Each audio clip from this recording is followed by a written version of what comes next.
Amigos de Cuatro Vientos, hola, ¿qué tal? Muy buenas tardes, tengan todos ustedes. Muchísimas gracias por estar en nuestra plataforma 4B TV, aquí transmitiendo desde la ciudad de Ensenada, Baja California, México. Muy agradecidos con ustedes por estar al pendiente de nuestras transmisiones. Hoy solamente vamos a tener este programa, amigos y amigas, pero es un programa muy interesante, noticias y comentarios del día. Hay muchas notas muy interesantes, Olga Alicia, como el simple hecho, fíjate, tan solo nada más por mencionar este tema de los frackings que están encontrando nuevas formas de temblores provocadas por las perforaciones fracking para extraer gas natural y residuos de petróleo de las zonas petroleras que ya fueron diezmadas por la extracción de las grandes compañías transnacionales. Esa es una nota de las más importantes que tenemos. ¿Tú cuál recomendarías?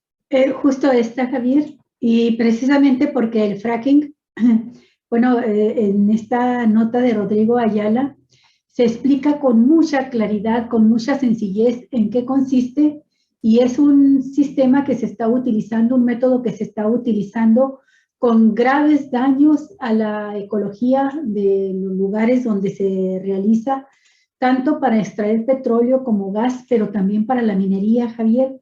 Y ese fracking, que no es otra cosa más que el uso de agua a gran presión para romper las rocas en el subsuelo, pues provoca terremotos, pero también provoca envenenamiento y muchísimos daños al medio ambiente, y está prohibido en la mayoría de los países que tienen inversiones en México. Aquí los estaban aplicando sin ton ni son en anteriores gobiernos, y afortunadamente ya con el presidente Andrés Manuel López Obrador dijo, se acabó, no más fracking. Bueno, pues los terremotos son una de las fuerzas de la naturaleza más implacables y atemorizantes, sobre todo porque no se puede predecir cuándo y dónde ocurrirán, ni la magnitud que van a tener. A diario tiembla alrededor del mundo de manera espontánea, pero no siempre nos encontramos con un terremoto inducido. Algo así ocurrió en el oeste de Canadá, donde se usó la fracturación hidráulica, fracking en inglés, un método que se usa para la extracción de petróleo y gas del suelo y también para separar minerales preciosos de la tierra y de la roca. Un grupo de investigadores del Servicio Geológico de Canadá, Ruhr Universitat Bochum y la Universidad McGill, registraron datos de aproximadamente 350 terremotos en una red de 8 estaciones sísmicas que rodean un pozo de inyección a distancia de pocos kilómetros. El 10% de estos terremotos resultaron relacionados con el proceso de fracking. Este tipo de sismos inducidos por dicha técnica se caracterizan por ser más largos y durar más tiempo. ¿Qué es el fracking? ¿Cómo se genera? Los investigadores encontraron dos procesos mediante los cuales ocurren los sismos relacionados con el fracking o fracturación hidráulica. En el primer proceso, descubrieron que se genera un fluido bombeando a la roca que provoca un aumento de presión importante. Esto tiene como resultado una nueva red de fracturas en las rocas subterráneas que se encuentran cercanas al pozo. Lo que descubrieron es que este aumento de presión puede ser tan grande como para desencadenar un terremoto. Ahí está la representación gráfica de ese primer tipo de fracking.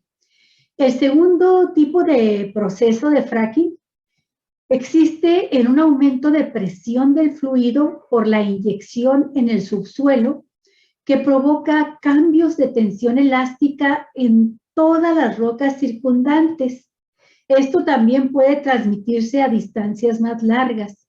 Si los cambios de tensión ocurren en rocas donde hay fallas, esto puede conducir a que la falla se deslice y provoque un terremoto. Dijo Rebecca Harrington, profesora de este centro de investigación RUB. Supusimos que los terremotos inducidos se comportan como la mayoría de los otros terremotos y tienen aproximadamente la misma velocidad de ruptura de 2 a 3 kilómetros por segundo. Sin embargo, eso no siempre es así.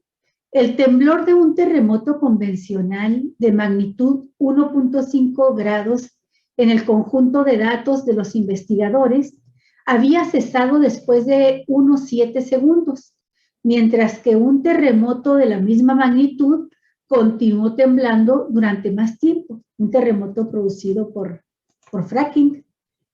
¿Qué es el fracking? ¿Por qué genera tanta discusión en los países y sobre todo en los defensores del medio ambiente? Bueno, pues nos referimos a una técnica mediante la cual se extrae gas de esquisito, un tipo de hidrocarburo no convencional que se encuentra atrapado en capas de roca a gran profundidad del suelo.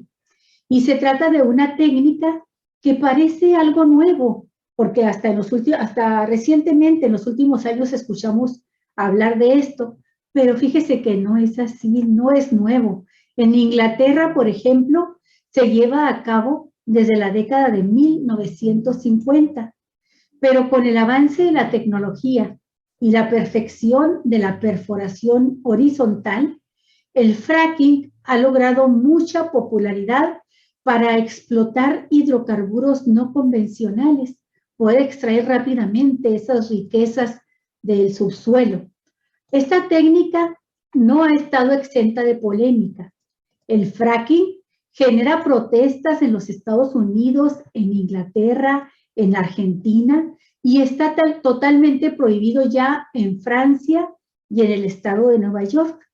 Entre los principales riesgos que mencionan los detractores de esta técnica se encuentra la posible contaminación del agua por aditivos químicos o por fugas de metano, el gas que se extrae de la roca del gas esquisito, además de los sismos, incluso terremotos que genera. Los compuestos derivados del petróleo y gas, es decir, los hidrocarburos, son indispensables para el día a día del mundo en el que vivimos. Se extraen de rocas que están en el subsuelo, que poseen poros que permiten que el petróleo fluya y se extraiga con facilidad. Una gran cantidad de industrias se favorecen de los hidrocarburos para su existencia. Por ello es que la tecnología cada vez crea mejores técnicas para extraerlos.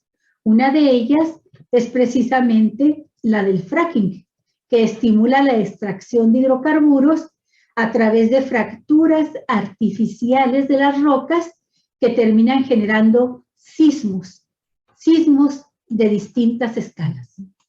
Pues qué tema, ¿no? Qué tema tan grande, Galicia. Este tema del fracking siempre ha estado presente en los últimos 10 años en la forma por parte de los luchadores de la defensa del agua, para empezar, pero también la gente que está buscando evitar más daños con la contaminación de los mantos,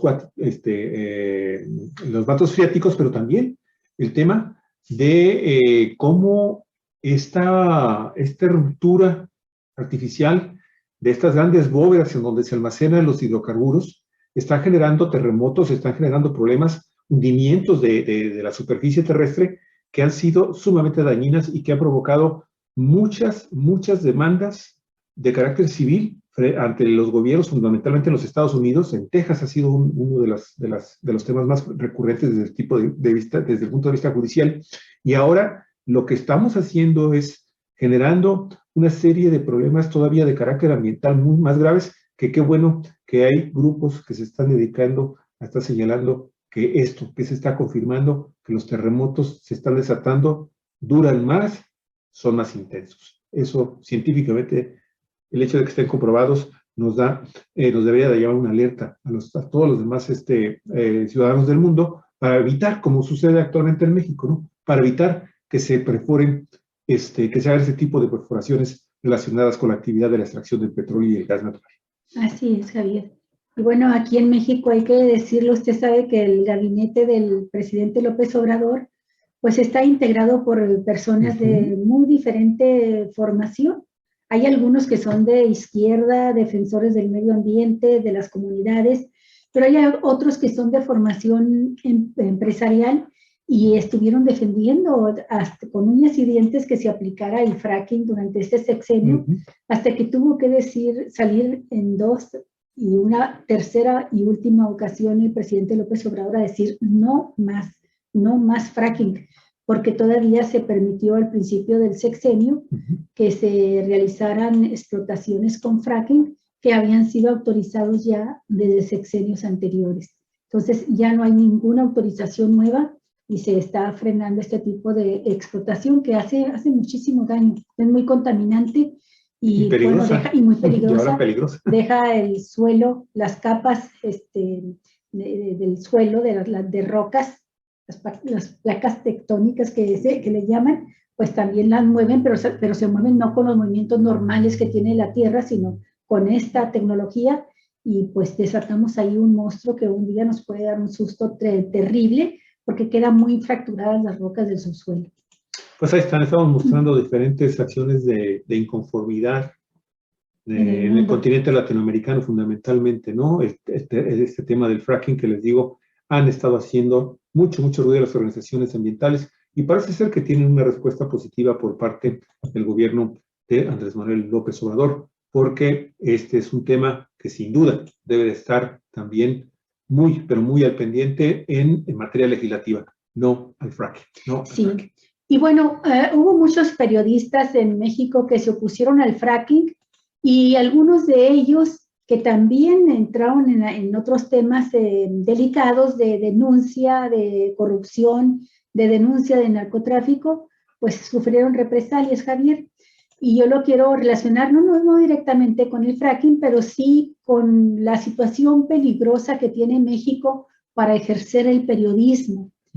En el nuevo informe, en el más reciente, aparecen Afganistán y México como los países con más periodistas asesinados durante este año que aún no termina, 2021. Afganistán y México, esta nota es de la agencia EFE y de Javier Cruz de Cuatro Vientos, fueron estos dos países los más peligrosos para ejercer la profesión periodística en 2021. En Afganistán fueron asesinados 12 periodistas. En México han sido asesinados 10 en este año. Así lo indicó el informe anual de la campaña Emblema de Prensa, que registró al menos 77 muertes violentas de reporteros en 28 países. Sí, mira, en esta nota de la agencia EFE, como tú lo decías, y que le agregamos algunos datos para darle más contexto todavía, ¿no? Fíjate, entre los periodistas que fueron asesinados en México, país en el que casi todos los años se ocupan los primeros lugares en esta lista negra, desde el sexenio del panista Vicente Fox Quesada, esos son agregados de nosotros, hay nombres como Fidel Ávila, del medio La Qué Buena Radio, Teresa Araceli Alcocer, de Radio La Poderosa, también María Elena Ferral, del diario de Jalapa, Quinto Poder, o también Víctor Fernando Álvarez, del medio Punto por Punto Noticias. En el acumulado de los últimos 5 años, México es el país del planeta con más periodistas asesinados, 66 en 5 años. Más periodistas asesinados aquí que en Afganistán, que registró 53 víctimas, o en el país de la India, con 40 asesinatos de periodistas. Pero mire, las cifras del recuento que organizaciones civiles como Amnistía Internacional y Artículo 19 han elaborado desde el año 2000 identifican al gobierno panista de Felipe Calderón como el más letal para los periodistas mexicanos.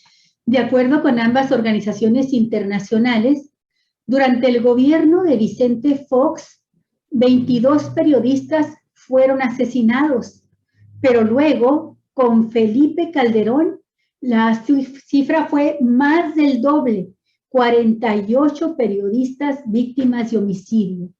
En total, 70 periodistas asesinados durante los sexenios de estos dos gobernantes panistas.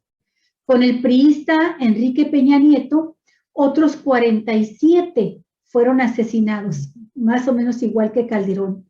Y durante estos primeros 3 años de López Obrador, hasta el pasado 20 de noviembre, se cuentan 23 asesinatos de comunicadores, para un total de 143, de los cuales 11 eran mujeres, 143 del gobierno de Vicente Fox a la fecha. A la fecha. Otros países que también están destacando en la lista de este año fueron Pakistán, con 7 periodistas asesinados, la India con 6 y Filipinas y Yemen con 4 cada uno de ellos. En Latinoamérica, donde se registraron un 22% de los asesinatos confirmados, 17, es decir, 10 menos que en 2020, fueron los que se registraron.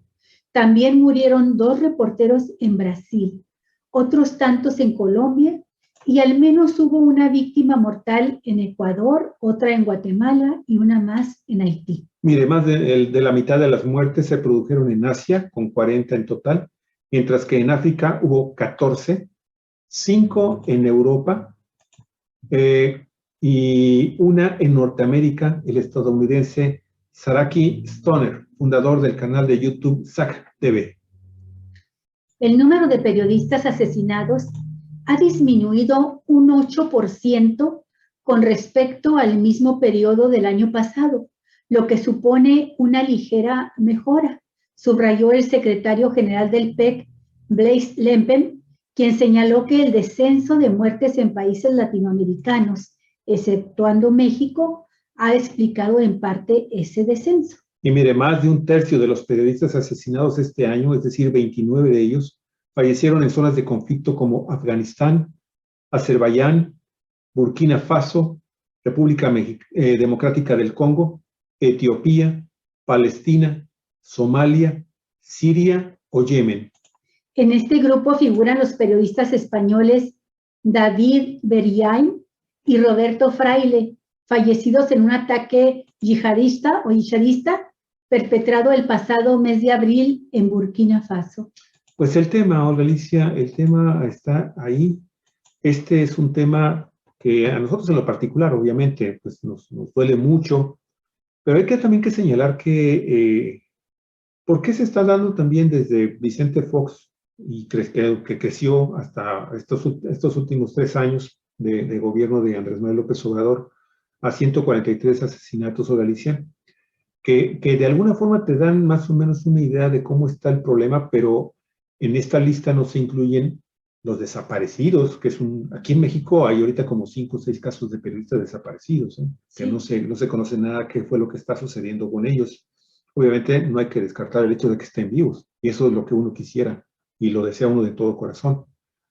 Pero también han existido otro tipo de agresiones, que no necesariamente te van a pues termina obviamente con la muerte del periodista o la periodista, o el comunicador o la comunicadora. Una amenaza también te puede llevar a un acto de autocensura para los medios de comunicación, a ya no dejar de publicar contenidos de temas que son muy, muy delicados en el país. Como viene siendo este tema que es fundamental, yo por eso lo mencionaba, lo resumía Vicente Fox a la fecha, que ha estado sucediendo en México, amigos y amigas. Mire, por un lado, la consolidación y la transformación de los cárteles de las drogas mexicanas en grandes consorcios transnacionales del delito. Trascienden, tienen algunos de ellos, cuando menos Cártel Jalisco Nueva Generación y Cártel Sinaloa o del Pacífico, tienen presencia en más de 70 países del mundo, comprobado y señalado por prácticamente todas las dependencias policiales del mundo, no nada más de México. Y segundo, el hecho también de que estas organizaciones se coluden también con las autoridades, con cierto sector de las autoridades, fundamentalmente las que están dedicadas a la seguridad pública. Y muchas veces los ejecutores de los periodistas, o los agresores de los periodistas, que pueden ser desde simples llamadas de teléfono hasta golpizas, o atentados en contra de las instalaciones donde uno está haciendo sus labores cotidianamente, ¿sí? Pues se originan precisamente por elementos de alguna corporación policial o incluso del ejército. Entonces, esta situación, Olga, desafortunadamente, siento yo, todavía no ha sido suficientemente, no ha cobrado tantas vidas todavía, las suficientes vidas como para que le mueva un poco el corazón a los legisladores y se tomen las cosas más en serio de lo que está pasando en México. Porque sí, efectivamente, No me quiero referir al hecho de que en este sexenio, lo que está pasando con los periodistas es terrible. Y les voy a decir también una cosa, no todos los periodistas y el periodismo está bajo amenaza. Hay cierto tipo de periodismo en Galicia, con esto cierro, sí, hay cierto tipo de periodismo que efectivamente se expone más, pero como dirían algunos periodistas que conocemos o que conocimos, si no es uno el que publica las cosas que están sucediendo en una región del país o en el país o en el mundo, pues ¿quién les va a decir? Alguien tiene que decir la verdad, dijo Miroslava Breach, Por ejemplo. y la asesinaron. Bueno, precisamente el día de hoy, Javier, el subsecretario de Derechos Humanos de la Subsecretaría de Gobernación, Alejandro Encinas, a nombre del Estado mexicano, pidió perdón a la familia de un periodista del estado de Sonora, Alfredo Jiménez Mota, desaparecido en el año 2005, sí. en el gobierno, precisamente en el gobierno de Fox, bueno, durante el sexenio de Fox, desaparecido en el 2005 en el estado de Sonora.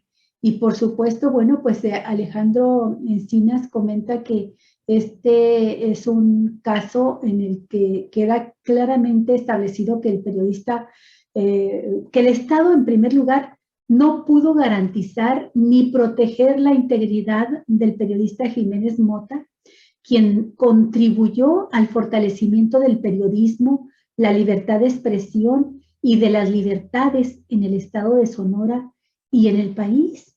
Fue asesinado por ejercer el trabajo del oficio de periodista con honradez, con profesionalismo, con ética y por investigar a fondo los problemas.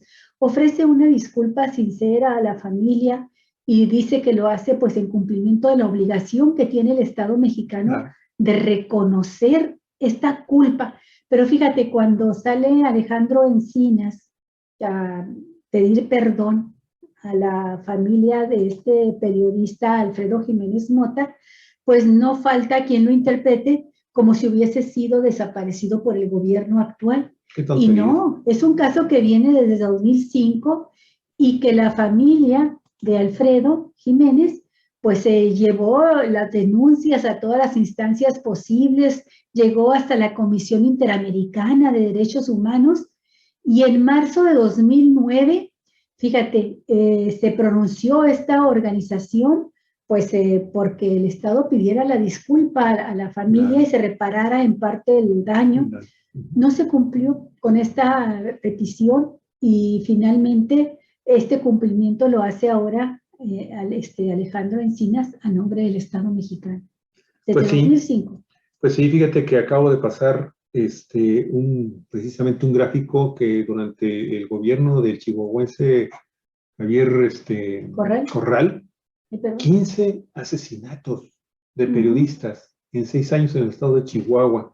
Y hay que mencionar esto también, Aurelicia, lo que está pasando en este momento en nuestro país.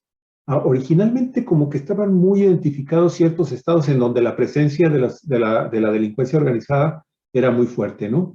Chihuahua, Veracruz, Tamaulipas, en algunos casos Michoacán, Jalisco, ni se diga.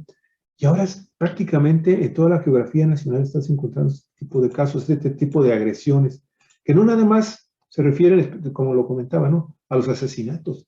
Las desapariciones son terribles, Galicia, porque implica para la familia un dolor adicional impresionante, un desgaste físico de veras imperdonable. Pero por otro lado también el hecho de todas las agresiones. Creo, el último dato que consulté, que fue del año pasado, que creo que fue de Amnistía Internacional, Olga, hablaba de alrededor de 250 agresiones menores, así catalogadas como menores, que se referían a amenazas telefónicas en contra de comunicadores. Entonces, no sé, afortunadamente aquí en Baja California, todo este año creo que no hemos tenido un problema con colegas periodistas, pero pues aquí todavía sigue impune el asesinato, por ejemplo, de Héctor Félix, el gato, vamos a decirlo así. No se ha identificado finalmente o no se ha dado con el paradero o no se ha querido detener a quien se presume que es el asesino intelectual, ¿no? Que lo han señalado a Jorge Hanron en reiteradas ocasiones. Jesús Blanco Ornelas y el equipo ya en el semanario Z, pues era constante y era totalmente público que siempre estuvieron semana con semana llamando la atención de las autoridades para que atendieran el caso del asesino intelectual, y siempre dijeron que todos los caminos conducían al hipódromo Aguacaliente, que pues es regenteado directamente por político del grupo Atlacomulco, Jorge Hanron. El dato que diste de Chihuahua, 15 periodistas asesinados de 2016 a 2021, que fue el periodo que gobernó 5 años, gobernó Javier Corral, panista. Pues es un alto porcentaje, ahí va un alto porcentaje de la cantidad de periodistas asesinados en lo que va de la administración de López Obrador. Sí. Y con esto lo que quiero mencionar es que los asesinatos ocurren obviamente en los estados, en municipios, donde pues la responsabilidad de las autoridades locales también se están fallando en cuanto a brindar la protección necesaria a los periodistas. El caso, por ejemplo, de Miroslava Breach, pues es sabido, aunque Corral de manera cobarde negó tener conocimiento de las amenazas de que era objeto de Miroslava Breach, la investigación posterior realizada dio cuenta de que sabía perfectamente que la misma periodista le había dicho al gobernador que estaba siendo amenazada de muerte, y que en esas amenazas participaban panistas que le llamaban por teléfono. Y bueno, no hizo nada por proteger a la periodista, sabiendo que estaba en peligro de muerte. Y con esto lo que quiero señalar es que tú mencionaste algunos estados donde opera el crimen organizado, y el crimen organizado, que tiene mucha fuerza en esos estados, pues tiene una relación estrecha también con políticos a diferentes niveles de gobierno, y ahí es donde está gran parte del problema. Y lo señalo porque pues es importante saber que este país todavía plural, pues tiene también esa responsabilidad también plural, ¿no? Así es, Olga. Bueno, pues es una pena que se mantenga estas cifras tan elevadas en México. Ojalá que dentro de poco haya cambios sustanciales en las leyes y en los métodos también de investigación para que se dé con los responsables, porque hay que señalar una cosa rápidamente. Las agencias de las fiscalías especializadas son las que atraen originalmente los casos de los asesinatos de periodistas, o de las lesiones o a cualquier otra herida o atentado que sufren los colegas y las colegas, pero cuando son atraídos al gobierno federal, esto no ha marcado la diferencia tampoco, ¿verdad, Olga? No ha marcado desafortunadamente una diferencia importante que nos lleve finalmente al enjuiciamiento y al encarcelamiento de los presuntos asesinos, tanto los materiales como los intelectuales.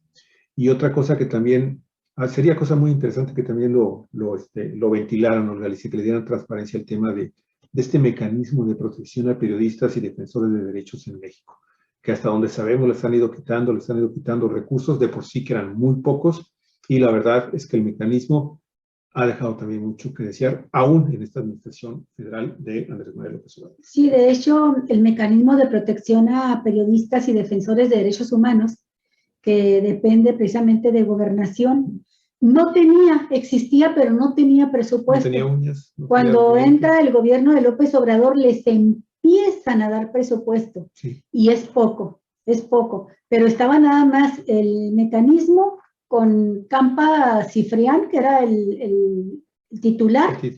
y él cobrando su sueldo, claro. Y su equipo de funcionarios cobrando su sueldo, pero no tenían un centavo para apoyar a los periodistas, para protegerlos. Sí hay alguna diferencia, no sé si en todos los casos, pero en el de Miroslava Breach, cuando la Fiscalía Especializada en Delitos contra la Libertad de Expresión atrajo el caso, se lo llevó ya a la Fiscalía General de la República, se logró desatorar la investigación que llevaba Javier Corral, porque Javier Corral se había propuesto con el fiscal César Peniche culpar nada más, bueno, culpar a 4, pero uno de ellos fue asesinado en la víspera de que detuvieran a Moreno, el Larry, se apellida Moreno, el personaje, jefe de sicarios, y le dicen el Larry.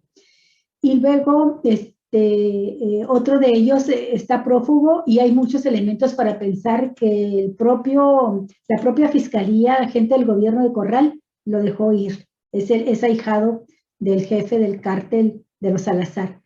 Pero hasta ahí iban a llegar nada más a detener a Larry y se acabó. A Larry ya lo habían acusado de ser el autor material e intelectual, parte del operativo material y autor intelectual. Y cuando se va a la Fiscalía Federal, se abre más el espectro de la investigación y se empieza a tocar ya a narcopolíticos y está preso, gracias a eso, ya está preso también el que fue presidente municipal ¿cómo se llama la tierra de Miroslava? Donde ella, donde opera el cártel del narcotráfico de Chinipas. Chinipas está enclavado en lo más profundo de la Sierra Tarahumara y ya fue detenido el expresidente municipal panista. Y está abierta la investigación porque están señalados también los jefes del grupo delincuencial como autores intelectuales. Entonces, al menos ahí sí se abrió más el espectro de la investigación. Pues bueno, Olga, este tema desafortunadamente no se nos va a ir de las notas cotidianas que manejamos en el transcurso del año en Cuatro Vientos. Ojalá dentro de poco estas cifras empiecen a bajar. Hugo Schultz es el nombre del presidente municipal de Chinipas, preso ya. Muy bien. Bueno, pues vamos a la siguiente nota. 2 billones de dólares anuales cuesta la corrupción en el mundo y así lo establece la Organización de las Naciones Unidas. Naciones Unidas estimó en 2 billones de dólares el monto anual que en el mundo se paga por sobornos y en 2.6 billones de dólares la cifra a que asciende el robo mediante la corrupción. 5% del Producto Interno Bruto mundial. Un súper dineral. Es una cosa que te imaginas. ¿Qué cosa? No, qué barbaridad. El Programa de Naciones Unidas para el Desarrollo, en el Día Internacional contra la Corrupción, precisó que los países en desarrollo pierden por la corrupción 10 veces más que el dinero dedicado oficialmente al desarrollo. Ningún país, región o comunidad es inmune, señaló Naciones Unidas, para lo cual este tipo de prácticas afecta de manera negativa a todos e impide en consecuencia el logro de los objetivos de desarrollo sostenible. Por su parte, el Papa Francisco, en su cuenta de Twitter, se sumó a esta jornada y señaló que la corrupción degrada la dignidad de la persona, destruye los ideales buenos y hermosos. La sociedad está llamada a comprometerse concretamente para combatir el cáncer de la corrupción, que con la ilusión de ganancias rápidas y fáciles, en realidad empobrece a todos, escribió el Papa Francisco. Y a su vez, Transparencia Internacional, que es una organización de combate a la corrupción, acreditada precisamente por sus acciones anticorrupción, advirtió que la corrupción es uno de los mayores obstáculos para garantizar la efectividad de las medidas de adaptación y mitigación del cambio climático. Advirtió también que en países en los que impera la corrupción, el financiamiento internacional para la protección del medio ambiente está en riesgo y también se crean las condiciones para crímenes como la tala de bosques obviamente, y la minería ilegal, y en muchos casos el asesinato de activistas ambientales. Llamó esta organización Transparencia Internacional a reafirmar el objetivo de desarrollo sustentable, que señala: la corrupción es un obstáculo para diseñar y ejecutar políticas a favor del ambiente, la igualdad y el desarrollo de todos los países. Si se reduce la corrupción que afecta a las inversiones y acciones climáticas, se incrementará la confianza y aumentará el volumen de recursos destinados a la protección ambiental, señala este objetivo de desarrollo sustentable. En su mensaje por el Día Internacional contra la Corrupción, Antonio Guterres, secretario general de la ONU, señaló que la evasión de impuestos, el blanqueo de dinero, como lo conocemos en México como lavado de dinero, y otros flujos ilícitos, desvían de su destino recursos muy necesarios para escuelas, hospitales e infraestructura esencial. Se trata de fondos necesarios para promover los objetivos de desarrollo sostenible, insistió. Reconoció el enfado de la gente contra la corrupción que amenaza el bienestar de nuestras sociedades, el futuro de nuestros hijos y la salud del planeta. Debe ser combatida por todos, para todos. Para 2021, pareciera que está terminando, la Asamblea General de la ONU realizará su primer periodo extraordinario de sesiones dedicado al combate a la corrupción. Recordó por último el presidente de la ONU, el secretario general, Guterres. Pues tremendo tema, ¿no? Oye, es el discurso del presidente Andrés Manuel López Obrador, ¿eh? ¿Qué cosa? López Obrador ha dicho de siempre que el principal problema que enfrenta México es el de la corrupción y dice de ahí se derivan todos los demás. Hay mucha gente que no coincide en que este sea el problema también de la pobreza. Dice, el principal problema de la pobreza pues es que existen las clases sociales y empresarios que se enriquecen exageradamente gracias a la explotación de los trabajadores.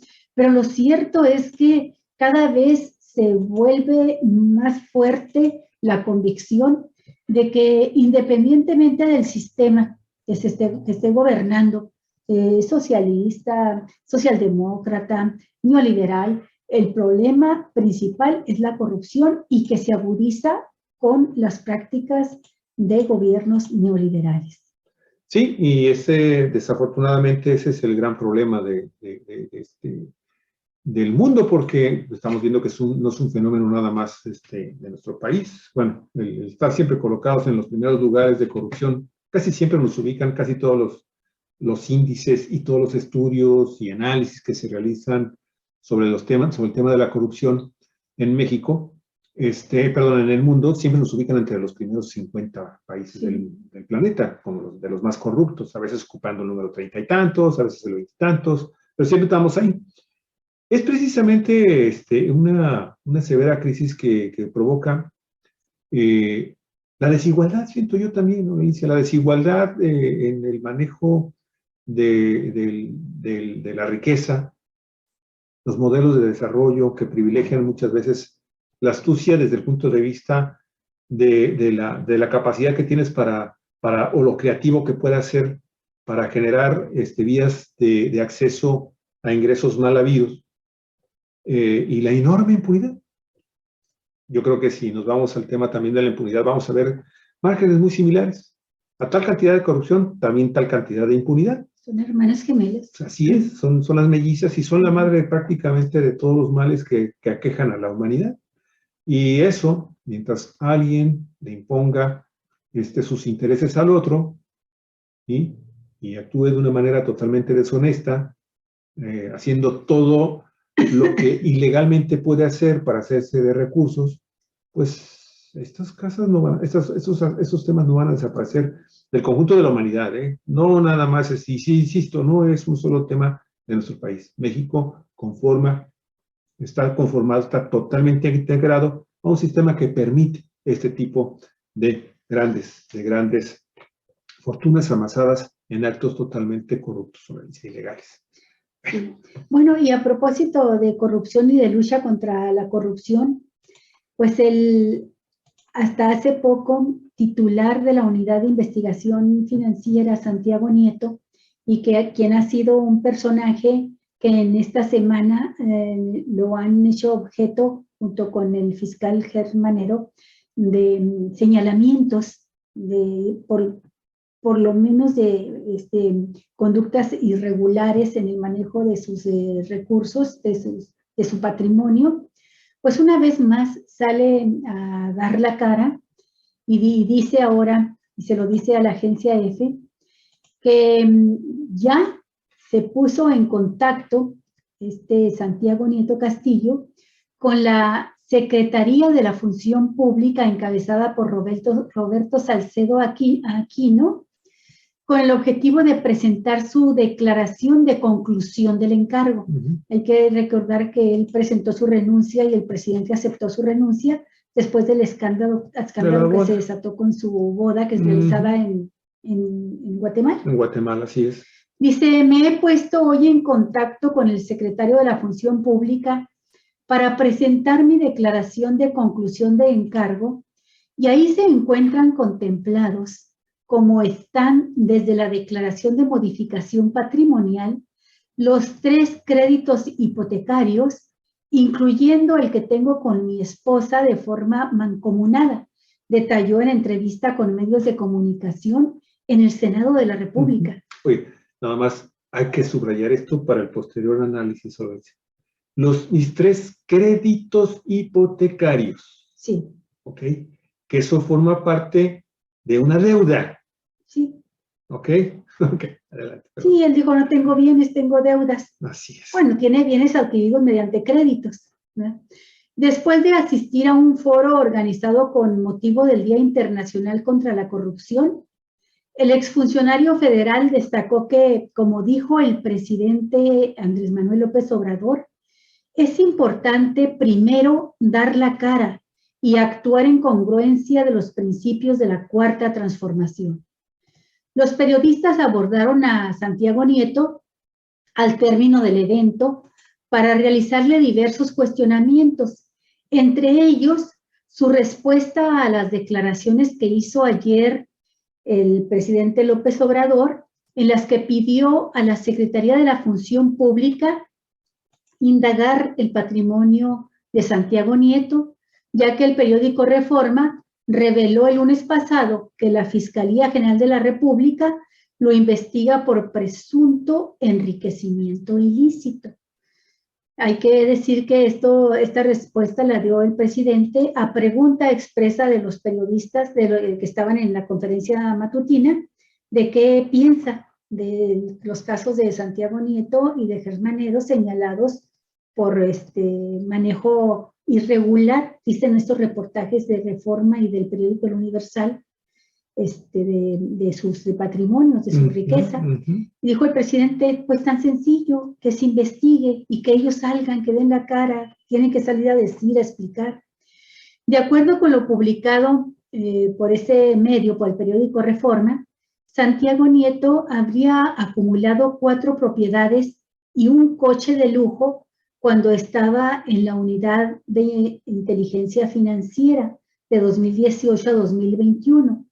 Pero Nieto alegó más tarde que los inmuebles fueron adquiridos mediante un crédito con su esposa, la consejera electoral Carla Astrid Humrey Jordán, que es un crédito que estarán pagando ambos durante 20 años.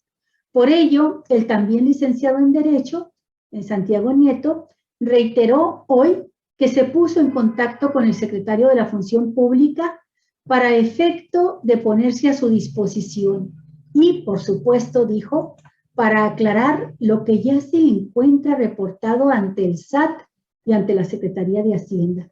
Pues muy bien por Santiago Nieto. Ojalá lo mismo hiciera también el fiscal general de la República. Sí, porque fíjate, es bien diferente la actitud de uno con el otro. Que por cierto, ya ves que dice que tampoco está enemistado con Alejandro Germanero, que esa es una versión que han propagado los medios de comunicación, aunque bueno, pues allá en la Ciudad de México muchos analistas y muchos periodistas dicen que no, que es evidente que sí existe esa confrontación, esa pugna, esa lucha, que los llevó precisamente en un momento determinado a hacer todavía más lentas las investigaciones en casos de presunta corrupción que habían sido investigados y que incluso incluyó el congelamiento de bienes y de cuentas bancarias de algunas de las personas investigadas y encontradas como presuntas delincuentes por parte de la unidad de inteligencia financiera. Pero, fíjate, me llama la atención cómo, evidentemente, Santiago Nieto, cuando se va hoy, o cuando estuvo hoy en la mañana, que va a esta actividad pública, pues lo hace sabiendo que se le va a venir encima en la prensa, los medios de comunicación. Y él, sin ningún problema, dice, sí, cómo no, con mucho gusto. Miren, de nueva cuenta, insisto por si, porque hay comentaristas y hay periodistas, hay comunicadores, Olga Alicia, y hay opositores que, pues, de muy mala leche insisten en ver cosas todavía más allá de lo que es evidente. Esto que estaba subrayando yo hace un momento. Estamos hablando de un crédito bancario. Si usted, amigos y amigas, un crédito hipotecario, si usted, amigos y amigas, ha comprado un bien, una casa, un condominio, un edificio, y lo hace a través del banco, usted sabe que, pues, usted está pagando el dinero que le está prestando el banco. Y jamás le van a dar las escrituras hasta que usted termine de pagar, ¿verdad? Es más, en el Infonavit, si usted le dan un crédito de Infonavit, porque ahora ya no construye casas el Infonavit, pero si usted le dan un crédito, bueno, para empezar, el crédito de Infonavit le va a descontar un montón de servicios que le está dando al cliente, en este caso al trabajador. Y si te está prestando 750,000 pesos, en realidad te está dando 650,000. O sea, pero no te da la escritura hasta que termines de pagar. Ok, tú de seguro, Olga Alicia, como yo, hemos visto infinidad de declaraciones patrimoniales de los funcionarios públicos. Y quienes hemos observado y quienes hemos visto los contenidos de estos informes patrimoniales, que uno es cuando empiezan sus actividades, cuando recién entran a la administración pública, y luego después año con año tienen que presentarlo, y cuando terminan también su función pública, tienen la obligación, como lo está haciendo en este caso, ya nos está anunciando Santiago Nieto, de presentar una última de cómo me voy, cómo entré, cómo estuve y cómo me voy. Cómo entré, cómo me desarrollé y cómo salí de la administración pública. Bueno, amigos y amigas, créanme, de veras, hemos visto infinidad de estas declaraciones patrimoniales. Muchas de ellas nos han servido para sacar información que luego se convierten en temas interesantes a nivel ya del debate público. Y algunos que incluso llegan a carácter judicial, se judicializan algunas de estas investigaciones periodísticas. Pero una cosa es cuando el funcionario o la funcionaria presentan sus bienes patrimoniales. Hay unos apartados en esas declaraciones en donde se manejan los créditos que tiene uno, las deudas que tiene uno con instituciones del sector público o privado. Y ahí se pone claramente qué banco dio, a partir de cuándo vence el crédito, todo está totalmente identificable. Y sin embargo, y esto lo quiero subrayar, porque hay periodistas gandallones y periodistas gandallonas que, conociendo esto y viendo que existe el bien, propiedad, junto con tus ingresos, ¿sí? En esa declaración existen otros apartados dentro de la declaración en donde tú pones las deudas, ¿sí? Y esto casi estoy seguro que sucedió lo mismo, está sucediendo lo mismo con las declaraciones que ha hecho Santiago Nieto y otros funcionarios. Pero aquí, ¿cómo se trata de pegar, de golpear, de tergiversar, de manipular la información? Pues dicen, es que forma parte de su patrimonio. Pues sí, forma parte no del patrimonio, de la deuda que tiene, que se adquirió durante la función pública por parte del funcionario o de la funcionaria. Y eso, desafortunadamente, pocas personas lo conocen, salvo periodistas como Olga y su servidor, pues que hemos entrado a conocer de esto, sabemos en dónde podemos encontrar las declaraciones patrimoniales de los servidores públicos, es más, de los aspirantes a candidatos a un cargo de elección popular. Las hemos observado Y en Cuatro Vientos les hemos dado, cuando tenemos los datos, se los hemos dado, esos datos duros, se los hemos proporcionado. Pero siempre hemos dicho, bueno, es dueño de estos bienes, pero también tiene estas deudas con esas instituciones bancarias o con estos fideicomisos, con estos fondos de financiamiento. Y bueno, pues uno entiende entonces que, bueno, puede tener deudas, puede también tener un patrimonio considerable en sus cuentas de ahorros, sí, en las cuentas bancarias, pero eso no significa que él pagó ya 24 millones de pesos por la casa, él y su esposa. Los debe 20 a 20 años. Así es, lo debe a 20 años.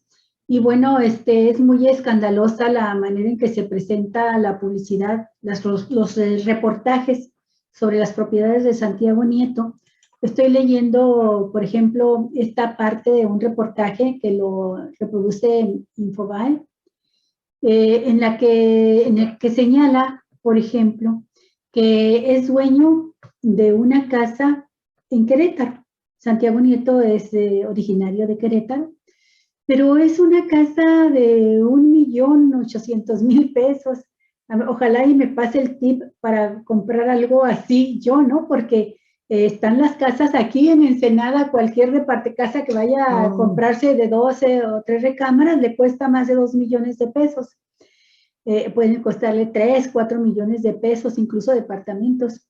Y entonces también señala que cuando ya se va a México a trabajar, adquiere, ese sí, en una zona muy buena en Santa Fe, un departamento en una torre, son torres muy altas, es el piso 120, no sé qué piso es, 125 metros, 125 metros de altura, es un rascacielos.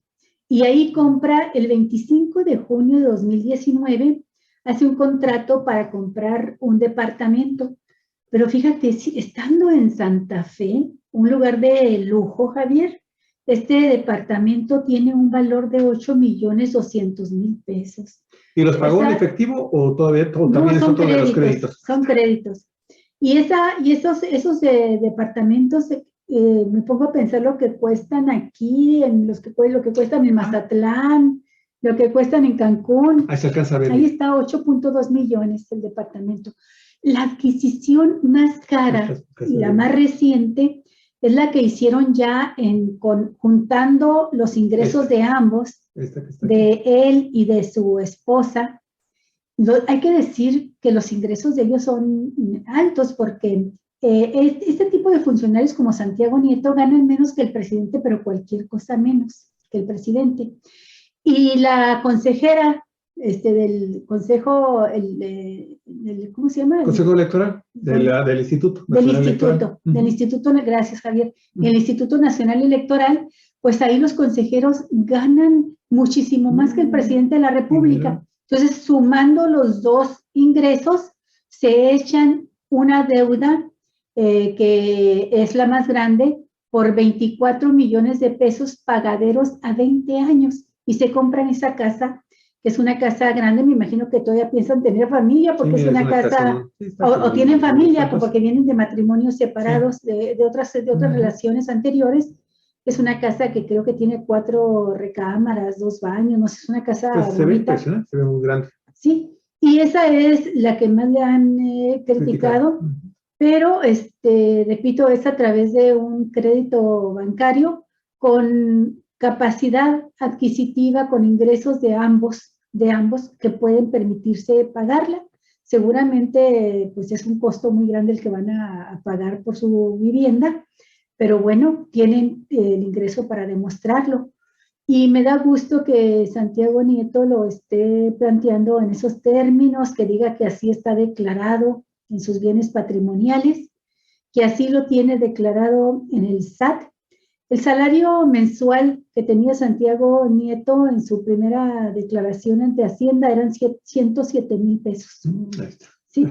Y la consejera, Carla, su esposa, pues debe tener un ingreso, ahora que es consejera del INE, de unos 150,000 pesos, por lo menos, Javier, si no es que más.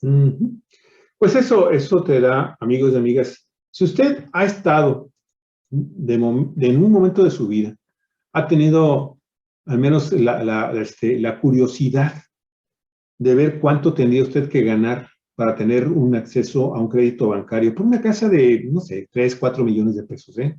1.600.000 pesos pagó por su casa en Querétaro. Sí, bueno, sí, pero, o sea, si tú vas a pedir un crédito al banco, oiga, ¿sabe qué? Vi una casa muy bonita, 4 millones de pesos, pero pues no tengo lana, ¿cuánto me puede prestar el banco?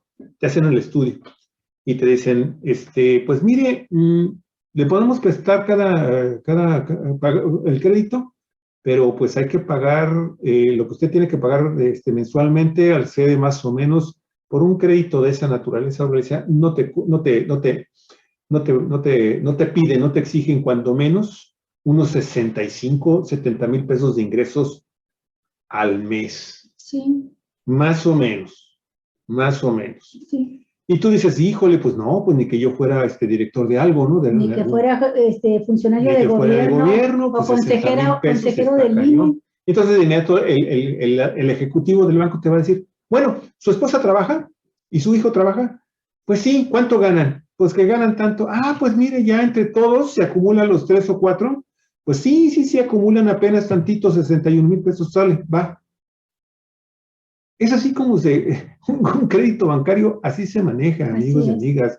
No es, imagínate una casa de 24 millones de pesos, su valor comercial. ¿Cuánto no les están pidiendo de ingresos? Si tú dices que él gana en su primera declaración 107,000. 107,000 y ella debe ganar unos 180 por lo menos. Mínimo. Estamos hablando que de 380. Aparte tienen otros ingresos, ¿no? Por venta de libros, porque dan clases, académicos. O sea, no tienen menos de 300,000 pesos mensuales entre ambos. Claro, no menos de eso. Claro que les da para poder cubrir ese crédito a 20 años, una lista. Sí. Y bueno, cuando digo que qué exagerados son estos medios cuando hablan de la riqueza que acumuló Santiago Nieto, se refieren a que además, fíjate, dice, pero Santiago Nieto no todo lo gasta en ladrillo, o sea, en estas propiedades, ¿no? En estas 3 casas, un departamento y 2 casas, una en Querétaro y esta que compra que contrata a crédito con su esposa. Dice, al final del 2019, este hombre, que ahora mismo tiene una vida de casado luego de un divorcio. Oh, qué mal, Dice, compró un vehículo marca Audi 2020 con un costo de $500,000 de pesos. Ahorita usted vea cuánto cuestan esos vehículos y en realidad por una camioneta, por cualquier vehículo que no es realmente un vehículo ostentoso, ese es el precio que tienen. 500, 600,000 pesos. Son muchos de los vehículos que ve usted transitando aquí, último modelo, modelos recientes, de gente de clase media alta, como los que traen muchos maestros del CICES, por ejemplo, ¿no? Sí. Bueno, es una cosa realmente exagerada lo que han estado haciendo los de Reforma y el Universal, y es loable lo que ha hecho Santiago Nieto de salir a dar la cara y decir, aquí están, son créditos. Fíjate que decían, que no dice qué banco es. En la nota de Infobae sí dan la información. Fueron créditos con Bancomer, ¿sí? Pues sí. Y bueno, pues nada más estamos esperando que Gers Manero también salga a dar la cara y diga, porque a él lo están señalando, ahí sí, de cosas más fuertes, de que tiene, bueno, creo que un medio habló de 20 y tantos Gran Marquis, otro medio habló Mercedes-Benz, otro medio dijo que eran más de 100 vehículos Mercedes-Benz y que había depositado fuera del país más de 100 millones de pesos. Entonces, ahí sí son señalamientos, son cantidades más fuertes. Claro que Gers Manero también tiene mucho más tiempo cobrando muy bien en la administración pública, ha sido funcionario desde hace muchos años, por lo menos desde Vicente Fox para acá, pero pues que salga el fiscal como le pidió López Obrador, que salga a los medios, que responda, que diga cuál es su patrimonio y cómo lo adquirió, y si no tiene manera de comprobarlo, pues que se abra la investigación pertinente. Por lo pronto ya el presidente López Obrador le pidió a la función pública, precisamente, pues que hiciera una investigación de cómo adquirió su patrimonio ambos personajes. Mira, yo nada más voy a terminar con esto. Voy a aprovechar este tuit de Santiago Nieto, precisamente después de que estalló el escándalo de su boda, en donde dice: soy un hombre de principios y valores que siempre ha luchado contra la corrupción, la impunidad y el abuso de poder. En eso consiste la cuarta transformación de este país y me voy a mantener en esta lucha. Esas son mis causas. Y Denise Dresser le contesta: dudas razonables, fíjate. ¿Cómo se consiguen créditos multimillonarios con ingresos tan bajos? ¿Es compatible la compra de casas? Fíjate cómo desde entonces ya Denise Dresser conocía o sabía que había algo que se estaba preparando en el medio donde ella trabaja, o en uno de los medios donde es afín a su ideología, ¿sí? Que ya comenzaba a meter el tema de las casas. Ok, nados sincronizados. Y después, de hace rato te preguntaba y estaba exponiendo hasta qué cantidad de dinero podían reunir entre los dos, ya casados y con sus bienes compatibles, para obtener un crédito que tanto le interesan a Denise Dresser, ¿sí? ¿Cómo se consiguen créditos multimillonarios con ingresos tan bajos? Bueno, estamos hablando de una casa de 24 millones de pesos y juntamos los sueldos que decíamos que son más, ya juntos serían más de 380,000 al mes, fíjate. Pues es tan sencillo como decir, bueno, tienen un crédito a 20 años, o sea, son 240 meses. Sin conocer, obviamente, Olga Alicia, sin conocer en este momento, pues obviamente, solamente ellos que firmaron este contrato, este crédito hipotecario, pues saben las condiciones, las cláusulas para pagarlo. Pero si cada mes tuvieran que pagar, ¿sí?, este crédito, sin que hubieran bonificaciones porque se va descontando el crédito, la deuda, ¿cómo le dicen? El interés moratorio. ¿Sí? Bueno, tendrían que desembolsar cada mes 100,000 pesos, Olga. 100,000 pesos. Es decir, ni siquiera un tercio de sus ingresos mensuales compartidos entre los dos. Sí. Nada más, Olga, para que, digo, es que estas cosas son tan elementales en la investigación periodística, Olga Alicia, que dices, bueno, si ganan tanto, a 20 años, bueno, voy a decir que dieron un enganche de 3, 4 millones. Sí. Entonces, y aparte, como voy pagando, pues voy pagando los intereses moratorios sobre lo que va quedando de mi deuda. Y si hay cláusulas que me permiten un determinado abonarle 1 millón en lugar de 100,000 al mes. Disminuye el monto de los intereses. Estas cosas, te digo, para un periodismo de investigación cualquiera lo sabe. Fundamentales. Cualquiera que ha comprado una casa lo sabe. Estamos haciendo la operación en este momento, Olga Alicia. Sí, Javier. En fin. Oye, mencionaste a Denise Dresser y fíjense amigos, amigas, échele usted lo que significaban 250,000 pesos en los pesos de hace 6 años, de 2015, porque este fue el dato rápido que encontré de una nota publicada en CDP Noticias y dice así: Denise Dresser ha hecho de su discurso despolitizador una herramienta que le ha permitido aparentar ser opositora y ser un instrumento muy valioso no solo para el gobierno en turno, sino para el sistema económico y político imperante en México. No deja de sorprender que haya gente que justifica la versión nunca desmentida por la señora Dresser de que cobraba, esto nos consta a Javier y a mí también, cobraba 150,000 pesos a instituciones públicas y gobiernos por una hora de sus charlas, de sus conferencias. Dice, surgió una nueva evidencia de que la citada disqueanalista política también le cobró al PAN en 2015 250,000 pesos en Nuevo León para una de sus dichosas charlas. La señora Dresser ha fustigado a los partidos por el dispendio de recursos públicos que su vida institucional implica. Pero si el uso de recursos públicos le beneficia, no parece inmutarle en lo más mínimo y piensa que es correcto embolsarse en una hora la mitad del escandaloso sueldo que percibe un senador de la República. La citada analista, estrella de Televisa, recibe en una hora 1.6 veces el ingreso que un diputado federal percibe en un mes. Frente a las diversas evidencias de ingresos escandalosos, la señora Dresser terminó justificándose, diciendo que sus opiniones nunca eran afectadas por el pago. También ahí ha mentido. Por poner un ejemplo, solamente la Coparmex le pagó en 2015 $60,000 pesos por hablar en favor de la reforma laboral totalmente contraria al pueblo de México, la reforma laboral anterior que justificaba el outsourcing. Vale señalar también que es la iniciativa privada quien más bajo le paga sus charlas despolitizadoras. Son las instituciones públicas las que les pagan salarios exorbitantes. Más o menos por esos mismos, ya no sigo más la nota leyéndola, pero más o menos por esos años de 2015, Denis Dresser vino a dar una conferencia aquí en Ensenada. Se llenó la explanada se llenó la explanada del Centro de las Artes. Del Centro Estatal de las Artes de Ensenada. Sí, lo trajo CEARTE. Del CEARTE.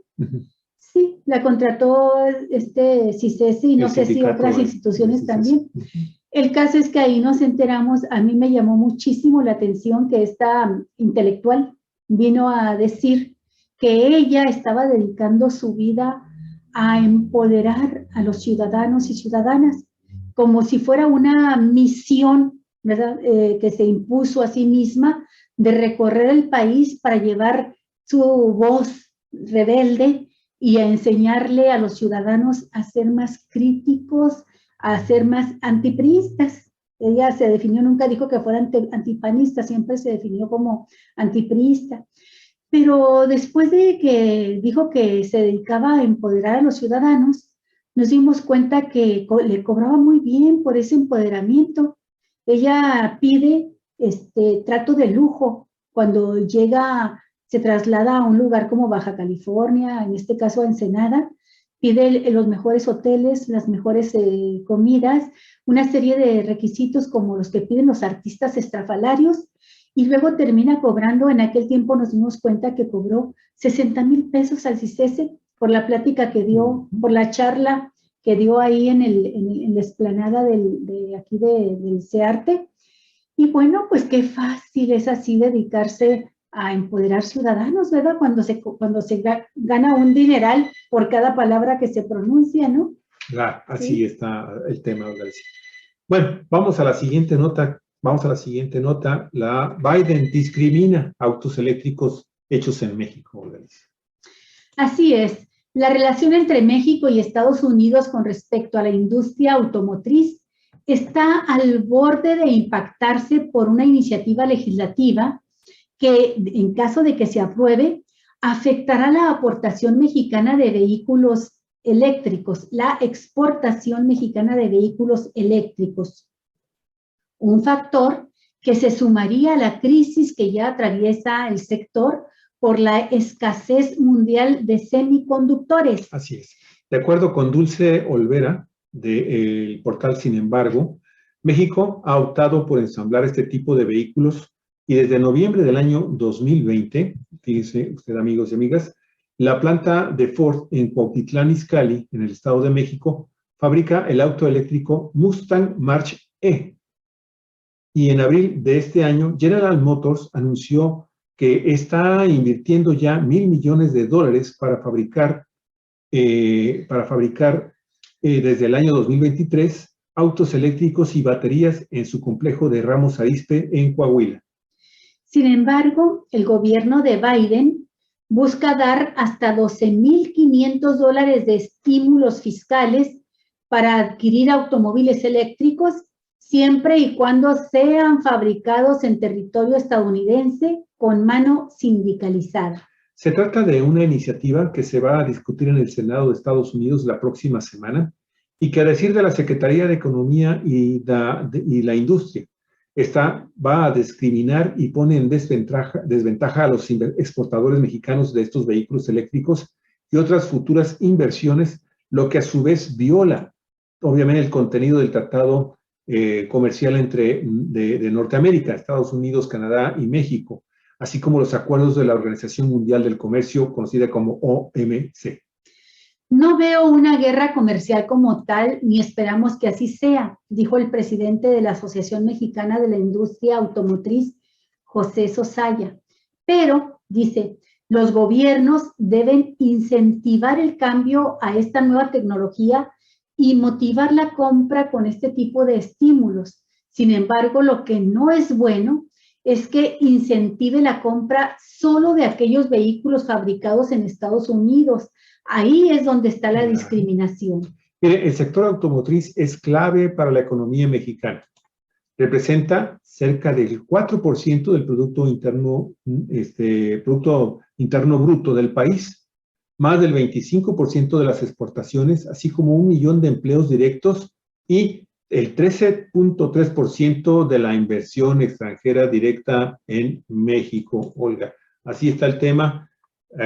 Este es un tema que puede estallar, es muy importante el sector industrial y cuidado a ver qué sucede. Vamos a estar escuchando mucho de aquí en adelante en los próximos años sobre los grandes intereses confrontados en la producción y venta de vehículos eléctricos, que pues son los vehículos ya del futuro, que ya están siendo fabricados en el presente, ¿no, Javier? Así es.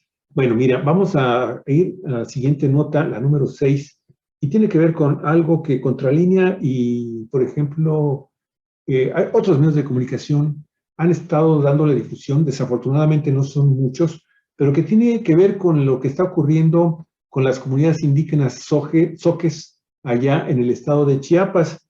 Ya se está denunciando por parte de organizaciones ambientalistas y también organizaciones defensoras de los derechos de los pueblos indígenas, amigos y amigas, pues el tema de que detrás de estas confrontaciones, estos enfrentamientos armados, ¿sí? Pues está precisamente los intereses de grandes compañías mineras en la región.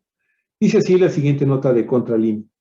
Toda la zona del volcán Chichonal y el territorio Zoque, de más de 200,000 hectáreas de extensión, está dinamizado, tensionado por una serie de proyectos extractivos proyectados en esas tierras, y son esos intereses los que están detrás de la disputa agraria entre tzotziles y zoques, explica el investigador Fermín Ledesma Domínguez. Agrega que otro elemento que se sumó a la disputa fue la puesta en marcha del programa de certificación de derechos ejidales y titulación de solares, conocida como PROCEDE, esto en el año de 2002, el cual impulsó la confrontación y propició el conflicto agrario por las tierras aledañas al volcán El Chichonal. El integrante del Centro de Lengua y Cultura Zoque expone también que este conflicto se agravó el pasado 21 de noviembre, cuando se registró un ataque armado contra la comunidad zoque de Esquipulas, Guayabal, esto en el municipio de Chapultenango, allá en Chiapas. Para el maestro en Ciencias en Desarrollo Rural por la Universidad Autónoma de Chapingo, son los proyectos que se remontan al año 2012, los cuales, con la creación de un geoparque, el cual tiene un interés creciente para el turismo local y nacional, ¿sí?, con los cuales crear una infraestructura que permitan precisamente a los turistas, amigos y amigas, subir al cráter de este volcán. Sí, el problema con el geoparque impulsado por Silvia Ramos Hernández, directora de la Universidad de Ciencias y Artes de Chiapas, es que como es una reserva, pero sin la participación de la gente, esto ha llevado a colocar al gobierno a apoyar, por ejemplo, una cabaña turística que está en las faldas del volcán. Además, en 2015, la Comisión Federal de Electricidad, la CFE, declaró zona de interés geotérmico 15,000 hectáreas para la construcción de una planta geotérmica, Javier. Sí. Hay una serie de intereses en pozos petroleros, geotermia, geoparque, que lo que está haciendo es tensionar porque genera cada uno de esos proyectos un interés político. Y mire, para el maestro Ledesma, el Estado mira a la zona Zoque como generadora de materia prima, pero para beneficio de otros lugares del país. Y es que cerca al Chichonal, la minera canadiense Frisco, propiedad de Carlos Slim, pretende explotar los cerros La Mina y Atziqui, ubicados en la comunidad de Buenos Aires, Chapultenango. Pues mira, la verdad, Olga, este tema de estos pueblos confrontados, que nos hemos enterado de infinidad de asesinatos, porque no es otra cosa, han llegado grupos armados, les han disparado, los han expulsado de sus territorios, no son escuchados por las autoridades estatales, el gobierno federal como que todavía no se atreve a intervenir en este tema. En una ocasión escuché yo precisamente a Andrés Manuel López Obrador, el presidente de México, decir, es que se trata de un conflicto de tierras. Bueno, sí se acepta que hay conflictos de tierras, pero hay infinidad de intereses adicionales que están ahí confluyendo para generar esta gran bomba de tiempo que se está dando en esta región del país, que es una de las regiones más pobres socialmente. Sí, socialmente. Sin embargo, pues ahí están todos estos recursos que son obviamente objeto de una gran ambición, de una codicia por parte de los grupos empresariales, de los grupos políticos y obviamente pues que tienen el poder económico para crear fuerzas armadas totalmente ilegales, que quién sabe quién demonios las está armando, amigos y amigas, y actúan también con una tremenda impunidad. Eso es corrupción también, una tremenda impunidad y pues unas autoridades echan la culpa a otros, los municipios al Estado, el Estado a la Federación al Estado y al municipio. Total, un verdadero relajo y ahí el gran problema es que han existido gran cantidad de muertos, gran cantidad de heridos, un número cada vez mayor de varios miles ya de personas que se han desplazado, que han tenido que salir de sus comunidades porque su vida está en riesgo. Y no hay poder humano que resuelva ese conflicto. De años. Así es.